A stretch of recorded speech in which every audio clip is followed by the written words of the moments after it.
हो हो, माझा मित्र आलाय आता युपी वरून, तर मी जातोय त्याच्याकडे आणि आता राईस आणतोय.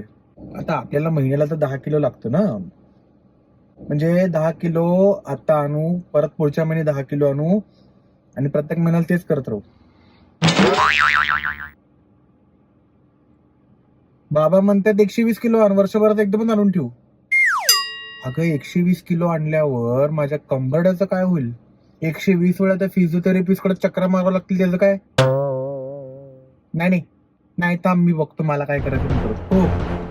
हो आई ऐक, मी EOQ लावलंय आणि त्याच्यामुळे मला कळालं की 40 किलो आणायला पाहिजे. 40 किलो बेस्ट ऑप्टिमल क्वांटिटी आहे आपल्यासाठी. अच्छा, EOQ म्हणजे काय? जर तुम्हाला तुमच्या वैयक्तिक कारणासाठी किंवा तुमच्या बिझनेससाठी काही गोष्टी ऑर्डर करायच्या असतील, तर त्या थोड्या थोड्या तुम्ही ऑर्डर कराल का एकदमच तुम्ही वर्षभराचे मागून ठेवाल? कारण तुम्ही जर रोज माल मागवणार तर तुमचा ऑर्डरिंग कॉस्ट म्हणजे मागवायचा खर्च जो आहे तो वाढणार आणि एकदमच भरमसाठ मागवला तर होल्डिंग कॉस्ट वाढेल. तर अशी एखादी पद्धत असेल जे या दोन्ही कॉस्ट मिनिमाइज करेल. हो, हीच गोष्ट इकॉनॉमिक ऑर्डर क्वांटिटी आपल्यासाठी करते. की जेव्हा आपण अॅन्युअल डिमांड, होल्डिंग कॉस्ट आणि ऑर्डरिंग कॉस्ट ही गोष्ट, या तिन्ही गोष्टी एका मस्त मिक्सर ब्लेंडर मध्ये टाकून एकदा आपण त्याला स्वल दिलं तर जो बाहेर जी चटणी निघते त्या चटणीचं नाव म्हणजे EOQ आहे, इकॉनॉमिक ऑर्डर क्वांटिटी. तर माझ्या एक्झाम्पलमध्ये मला 10 किलो राईसची गरज आहे प्रत्येक महिन्याला.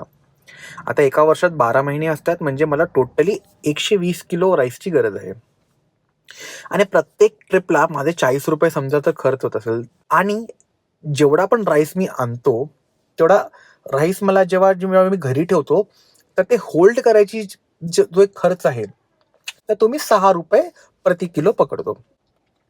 फॉर्म्युला आपला काय आहे, to multiplied by annual demand. Annual demand आपला काय होता 120 किलो. ठीक आहे.